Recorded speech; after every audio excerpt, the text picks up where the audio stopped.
বলতেন, মাগো আমার সুলক বলা কাজলা দিদি কই, ছাদের জায়গায় চাঁদ তো আসে, বাঁশগুলো সব কই। রাজা হয়েছেন, আমাদের মতো ছোট ছোট মানুষগুলার ধন চুরি করে তারা ফুলে পেঁপে দৈর্ঘ্যে প্রস্থে সমান হয়ে গেছে। বিগত একটি সরকার বলেছিল আমরা বাংলাদেশকে উন্নয়নের মহাসড়কে উঠায় ফেলেছি। তারা বলেছিল বাংলাদেশ এখন উন্নয়নের রোল মডেল। তারা বলেছিল আমাদের দেশ হবে সিঙ্গাপুর এবং কানাডা। এগুলা তারা বলে নাই।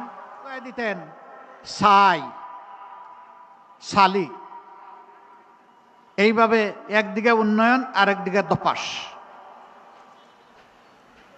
একটা মেয়ে ডিবেটে খুব চমৎকার করে তুলে এনেছিল।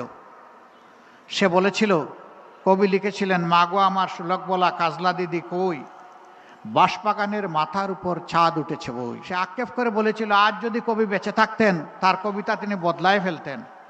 তিনি বলতেন, মাগো আমার সুলক বলা কাজলা দিদি কই, ছাদের জায়গায় চাঁদ তো আসে, বাঁশগুলো সব কই।